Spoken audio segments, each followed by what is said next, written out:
Bonjour et bienvenue dans la revue de presse hebdo et audio du secteur retail e-commerce en France, proposée par les Digital Doers en partenariat avec le One-to-One Retail e-commerce de Monaco. Nous sommes le 18 octobre et voici les 5 articles au sommaire cette semaine. Le commerce spécialisé mis à mal par le contexte politique et social, à lire sur e-commerce mag. IA, Google affronte une concurrence inédite dans le secteur des moteurs de recherche, à lire sur Siècle Digital. Chine, stratégie d'influence et événementielle au cœur de son succès, à lire sur République Retail. IA générative, Walmart lance ses propres LLM adaptés au retail, à lire sur Usine Digital. Et enfin, LVMH, les ventes en baisse au troisième trimestre à 19 milliards d'euros, à lire sur Fashion Network. Je vous le rappelle, sur le site lesdigitaldoers.com, vous avez accès à une revue de presse éditée sur LinkedIn et qui rassemble les articles publiés dans la semaine sur les sites de news de notre écosystème. Vous pouvez vous y abonner pour recevoir chaque vendredi un digest de l'actualité dans votre boîte email. De cette revue de presse, je vous lis sans interprétation une sélection de quelques articles qui m'ont semblé pertinents à partager cette semaine. Je vous invite par ailleurs à découvrir l'épisode 201 dans lequel je reçois Thomas Husson, VP et Principal Analyst chez Forrester. Thomas nous présente les résultats de sa dernière étude au sujet des comportements des consommateurs quant à leur consommation éco-responsable. Un échange de grande qualité dans lequel vous aurez accès à beaucoup d'insights. Je vous souhaite donc une bonne écoute, évidemment, toujours sans coupure.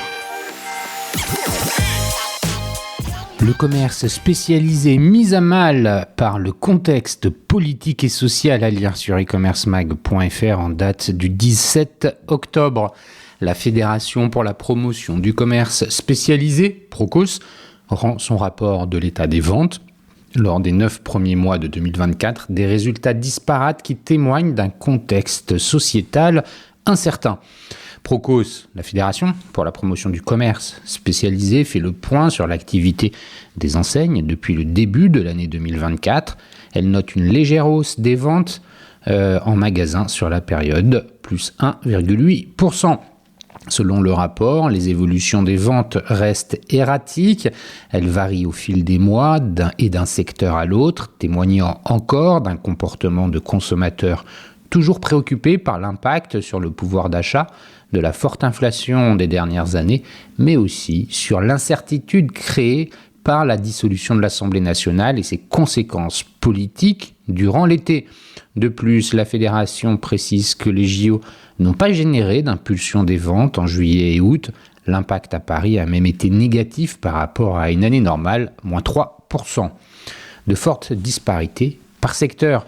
Ces 9 premiers mois 2024 ont été particulièrement difficiles pour l'habillement, qui connaît un recul cumulé des ventes en magasin de 1,4% entre janvier et septembre.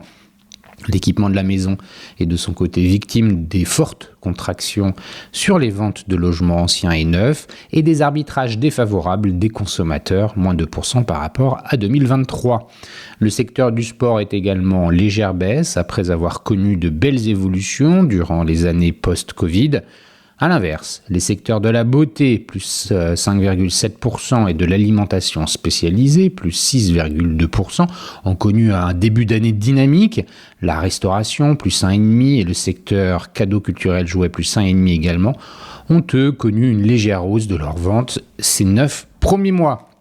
La fréquentation des magasins derrière le trafic des sites. Sur la période de janvier à septembre, la fréquentation des magasins s'est contractée de 2% par rapport à 23. En comparaison avec les ventes en magasin qui augmentent de 1,8%, cette tendance révèle une amélioration des taux de transformation. Le début de l'année 2024 est marqué par le retour de la croissance des ventes Internet des enseignes. Celle-ci augmente de 5,4% sur la période. Une fin d'année porteuse d'espoir. Si les tensions de politique internationale peuvent à tout moment compliquer le contexte. Procos note que le rétablissement de l'inflation au fil des mois et la clarification de la situation politique donnent l'espoir d'une amélioration du niveau de confiance des ménages. De même, la baisse des taux d'intérêt devrait relancer l'investissement des ménages et favoriser le secteur de l'équipement de la maison. La disponibilité des budgets cet hiver pourrait aussi être favorablement impactée par la légère baisse du coût de l'énergie. La fédération estime donc que, sauf incident majeur, les conditions pour la consommation pourraient s'améliorer dans les prochains mois.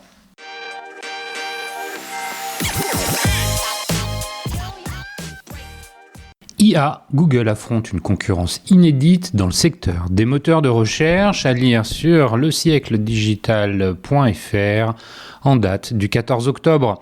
La suprématie de Google dans le monde des moteurs de recherche pourrait être mise à mal par l'essor des technologies de l'intelligence artificielle qui redéfinissent les règles du jeu. Si depuis plus d'une décennie, Google a dominé sans partage le secteur de la publicité en ligne, de nouveaux acteurs capitalisent sur l'IA pour attirer un nombre croissant d'utilisateurs et d'annonceurs. Une tension vers l'IA remodelant le paysage de la recherche en ligne. Depuis mars 2023, Google a intégré Gemini, un modèle de langage large axé sur la fourniture de résultats de recherche en langage naturel.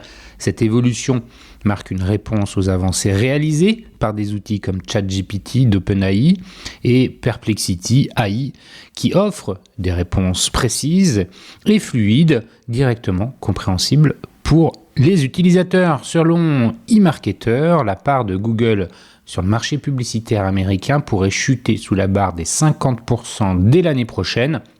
Une première en plus de 10 ans, ce basculement est en grande partie dû à la popularité croissante des moteurs de recherche alternatifs alimentés par l'IA. L'attrait des jeunes générations vers des moteurs de recherche alternatifs. Les jeunes utilisateurs d'Internet, souvent précurseurs dans l'adoption de nouvelles technologies, privilégient désormais des alternatives à Google. Mark Schumilk, analyste chez Bernstein Research, souligne cette tendance dans une note adressée aux investisseurs. Les jeunes opèrent leurs recherches via des outils IA plutôt qu'en utilisant Google. Cette tendance se traduit par des chiffres impressionnants pour Perplexity AI, qui a traité 340 millions de requêtes en septembre uniquement. De grandes entreprises ont montré un intérêt marqué pour la plateforme, cherchant à y diffuser leurs annonces publicitaires. Cela illustre bien comment ces nouveaux acteurs modifient le paysage concurrentiel au détriment de Google. Réaction et adaptation de Google face à la concurrence. Brendan Cramham, vice-président de Google, chargé du commerce, des annonces de recherche, se montre confiant quant à la stratégie de Google avec Gemini. Il affirme « Nous sommes convaincus de notre approche visant à monétiser nos expériences optimisées par l'IA. Nous avons déjà navigué à travers des changements similaires. Malgré une position dominante, Google doit composer avec des compétiteurs dynamiques. Le site Perplexity AI veut permettre aux marques de déclencher des questions auprès des utilisateurs, ce qui offrirait un nouveau canal d'engagement de marque. Selon Dimitri Chevelenko, chef du service commercial de Perplexity, cette fonctionnalité assure un contrôle accru aux annonceurs sur la manière dont leur marque est présentée. Controverses et enjeux éthiques autour des nouvelles technologies IA. Le développement rapide de ces nouvelles plateformes ne va cependant pas sans heurts. En juin dernier, Forbes a accusé Perplexity AI de partager son contenu sans attribution adéquate. Ces révélations mettent en lumière les défis éthiques inhérents à l'utilisation et la protection des contenus numériques à l'ère de l'IA. Perplexity AI, pour sa part, a présenté ses excuses et a annoncé une série de mesures pour garantir que son service respecte scrupuleusement les droits d'auteur et les bonnes pratiques de partage d'informations. Un débat nécessaire à mesure que les systèmes IA deviennent incontournables sur le web. Face à ces évolutions rapides, l'écosystème des moteurs de recherche semble entrer dans une nouvelle ère où l'IA occupe une place centrale alors que Google reste le moteur de recherche de référence. Il est indéniable que la pluralité et l'innovation en matière de technologie de recherche redessinent progressivement les contours du marché.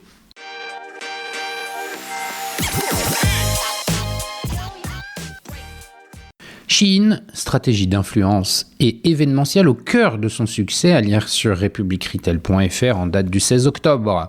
Avec plus de 250 millions d'abonnés et un chiffre d'affaires estimé à 42 milliards d'euros en 2023, Shein s'impose comme un géant du e-commerce grâce à ses influenceurs et ses événements uniques comme les pop-up, plongés dans les stratégies d'une marque en pleine évolution. La force de Shein réside en grande partie dans sa capacité à mobiliser un réseau d'influenceurs puissants, allant des macro-influenceurs aux micro-influenceurs. Avec une approche à deux vitesses, la marque parvient à toucher à la fois des audiences massives et des niches très engagées. D'un côté, les macro-influenceurs comptent plus de 100 000 abonnés, parfois même au-delà d'1 million. Shein les intègre dans des campagnes au long cours ou dans des collaborations exclusives. Nous avons mené plusieurs collaborations avec des influenceurs en Espagne, récemment aux États-Unis, explique Marion Bouchu, directrice de la communication de Shein Europe. Ces partenariats permettent au géant chinois de renforcer sa visibilité auprès de communautés larges et de s'assurer une place de choix sur le marché international. La marque de fast fashion fait aussi appel à des micro-influenceurs qui comptent entre 5 000 et 50 000 abonnés. Leurs communautés sont plus restreintes, mais l'engagement y est particulièrement élevé. Le ROI est très bon car ces influenceurs sont perçus comme très authentiques par leurs abonnés qui n'hésitent pas à suivre leurs recommandations, précise Marion Bouchu. Cette stratégie permet à Shein de bénéficier d'une relation de proximité avec des consommateurs plus fidèles. Si Shein rémunère certains influenceurs, beaucoup choisissent également de devenir ambassadeurs par passion pour la marque. Parfois, ce sont les influenceurs eux-mêmes qui se déclarent ambassadeurs sans que nous ayons eu de contact avec eux. Cela peut poser problème car nous n'avons pas de contrôle sur leurs actions, souligne Marion Bouchu. Par exemple, certains influenceurs utilisent leur réseau pour organiser des séances de déballage de colis, ce qui peut renvoyer une image de surconsommation. L'incubateur Shein X, une vitrine pour les jeunes talents. Dans une volonté de se diversifier et d'encourager la créativité, Shein a lancé son incubateur de jeunes talents à travers un concours annuel en Europe. Ce projet vise à découvrir de nouveaux designers via un système de vote à la fois par les consommateurs et un jury professionnel. 10 finalistes sont retenus et Shein finance une collection pour chacun, couvrant la logistique, le marketing et l'achat des matières premières. Ce programme permet aux jeunes créateurs de conserver la propriété intellectuelle de leur design tout en bénéficiant d'une plateforme de visibilité exceptionnelle. Shein leur offre également la possibilité de toucher des bénéfices sur les ventes de leurs créations, ajoute Marion Bouchu. La marque propose une double approche. Une version haute couture des collections dévoilées lors d'un défilé et une version plus abordable disponible en ligne dès le jour de l'événement. Une manière pour Shein de concilier innovation créative et accessibilité. Pop-up, une stratégie événementielle forte. Shein a su transformer l'événementiel en un puissant levier marketing. Ces pop-up attirent des milliers de visiteurs, sont autant d'opportunités de se rapprocher des consommateurs locaux. Chaque pop-up est unique, autant dans sa sélection de vêtements que dans les collaborations locales qu'il propose. À Paris, Shein avait par exemple créé une ambiance typiquement parisienne avec une boulangerie en partenariat avec la marque Bestie's Bakery. À Marseille, c'est un jardin provençal qui a été mis à l'honneur, tandis qu'à Lyon, des artistes de street art ont redécoré l'espace. Cette stratégie permet à Shein de répondre aux attentes spécifiques de chaque ville en adaptant ses collections aux préférences locales. L'objectif est de montrer notre connaissance fine du client local, déclare Marion Bouchu. Que ce soit à Paris, Toulouse ou Lille, Shein sélectionne ses vêtements en fonction des tendances locales, allant jusqu'à produire des quantités très limitées de certains modèles spécifiques. Les pop-up ne sont pas uniquement des opérations commerciales. Notre but est aussi de recueillir des retours clients pour améliorer nos offres, explique Marion Bouchu. Avec des événements d'une durée de 4 à 6 jours, Shein accueille jusqu'à 3000 visiteurs par jour. Afin de réguler l'afflux, un système de réservation en ligne a été mis en place pour limiter les files d'attente. L'innovation au cœur de sa stratégie. Contrairement à ce que beaucoup pensent, Shein n'utilise pas massivement l'intelligence artificielle dans ses processus. Nous nous appuyons principalement sur des analyses statistiques, notamment via le machine learning, explique Marion Bouchu. Cependant, l'IA intervient dans certains cas, comme la vérification des nouveaux produits pour éviter toute copie d'articles existants. Grâce à l'analyse des comportements d'achat en ligne, clics, capture d'écran, articles mis de côté, Shein est capable d'anticiper les tendances et de proposer des collections en adéquation avec les attentes de ses clients.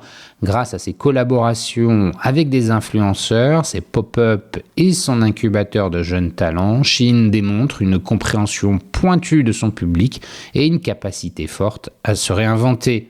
Selon nos confrères de LSA, Shein aurait généré environ 1,63 milliard d'euros de chiffre d'affaires en France en 2023.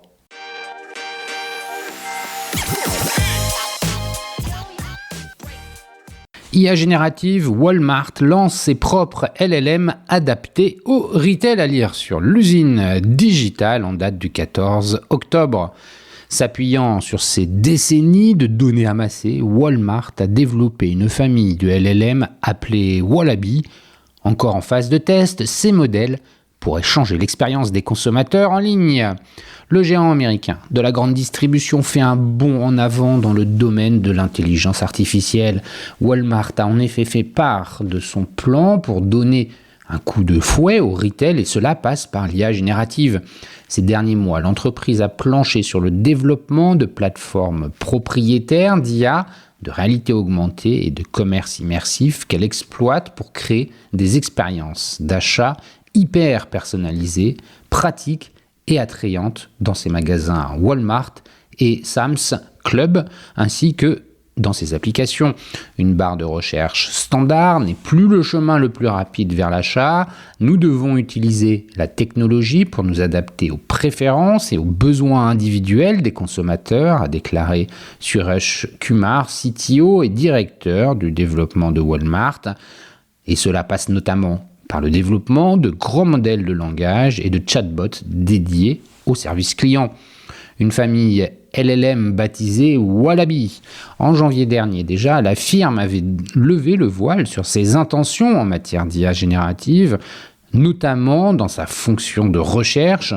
On en sait désormais un peu plus sur le sujet. La firme a ainsi développé Wallaby, une série de LLM spécifiques au commerce de détail, principalement utilisés pour créer des expériences en contact avec les clients. Wallaby repose sur la combinaison des décennies de données de Walmart et d'autres LLM, notamment ceux proposés par Microsoft Azure OpenAI Service, afin de créer des réponses contextuelles et plus adaptées à l'environnement du géant de la distribution. Un chatbot pour la gestion des commandes. En parallèle, la firme a amélioré son assistant dédié au service client avec une version capable de reconnaître le client dès le départ et d'aller au-delà de la simple compréhension des intentions du consommateur pour prendre des mesures comme la recherche de commandes et la gestion des retours.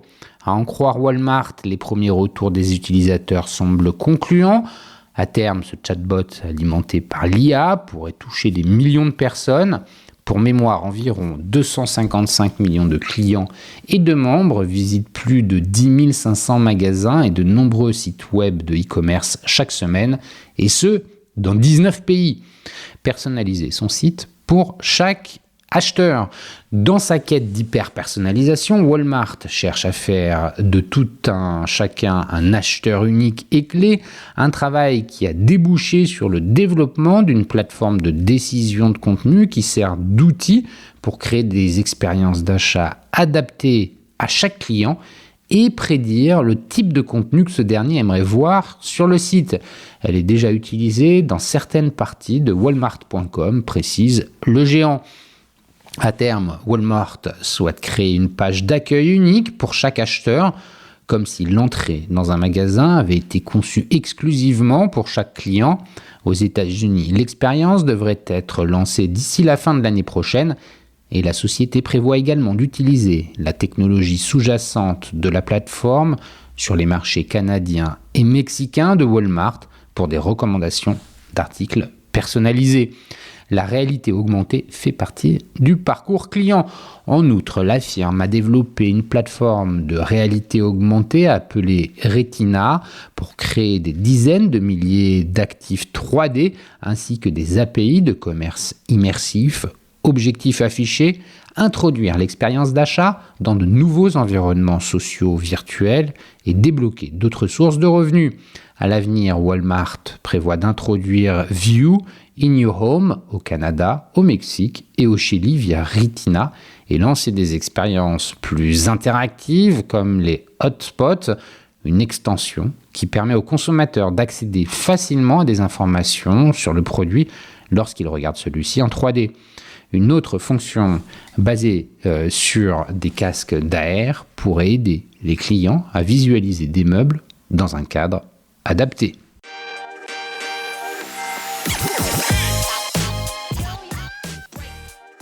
LVMH, les ventes en baisse au troisième trimestre à 19 milliards d'euros à lire sur fashionnetwork.com en date du 15 octobre. Le numéro 1 mondial du luxe LVMH a annoncé mardi une baisse de 4,4% de ses ventes au troisième trimestre à 19 milliards d'euros dans un contexte de ralentissement mondial du marché du luxe, notamment en Asie. Cette légère décroissance des ventes est liée pour l'essentiel à une croissance moindre observée au Japon, essentiellement à cause de la hausse du yen, selon le communiqué. Sur les 9 premiers mois de l'année, le groupe réalise un chiffre d'affaires en baisse de 2% à 60,75 milliards d'euros, après des années de croissance exceptionnelle post-Covid. Dans un contexte économique et géopolitique incertain, LVMH reste confiant et compte renforcer encore en 2024 son avance sur le marché mondial du luxe, ajoute le groupe. La mode et maroquinerie, division phare du groupe qui comprend les marques Louis Vuitton, Dior ou encore Céline, réalise au troisième trimestre un chiffre d'affaires de 9,15 milliards d'euros en recul de 6%. Sur les 9 premiers mois, la baisse des ventes est de 3% à 29,92 milliards d'euros. La division fait preuve d'une bonne résistance et gagne des parts de marché, assure le groupe, qui rappelle que Louis Vuitton et Christian Dior ont bénéficié toutes deux d'une belle visibilité durant l'été à l'occasion des JO de Paris 2024, où LVMH était partenaire premium. Au troisième trimestre, les ventes de vins et spiritueux, Moët, Hennessy, Cheval Blanc, Ruinart, enregistrent une baisse de 8% à 1,39 milliard d'euros. Sur les 9 premiers mois, la chute est de 11%. L'activité champagne est en baisse dans un contexte de normalisation continue de la demande post-Covid et le cognac Hennessy est pénalisé par une demande locale faible sur le marché chinois, explique LVMH. Les ventes de la distribution sélective atteignent 3,93 milliards d'euros, moins 3,6%, grâce à Sephora qui, sur les 9 premiers mois, réalise une performance remarquable et continue de gagner des parts de marché en Amérique du Nord, en Europe et au Moyen-Orient. DFS, vente dans les aéroports, reste en dessous de son niveau d'activité pré-Covid de 2019 et connaît une évolution contrastée en fonction de la fréquentation touristique des différentes destinations. L'activité montre et joaillerie affiche un chiffre d'affaires au troisième trimestre de 2,39 milliards d'euros. Les ventes de parfums et cosmétiques progressent de 1% sur la même période, dépassant les 2 milliards d'euros.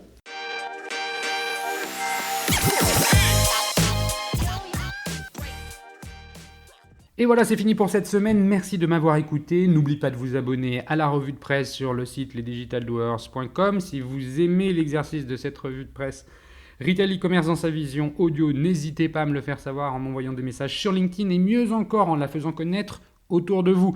Enfin, un dernier message d'auto-promo avec les Digital Doers. Je produis des chaînes de podcasts thématiques pour les prestataires de services de notre écosystème. Donc, si vous souhaitez animer la prise de parole de votre marché, c'est l'occasion d'inviter des clients et des prospects à venir converser avec vous autour de votre proposition de valeur. Vous êtes intéressé, alors contactez-moi. D'ici là, portez-vous bien et à la semaine prochaine.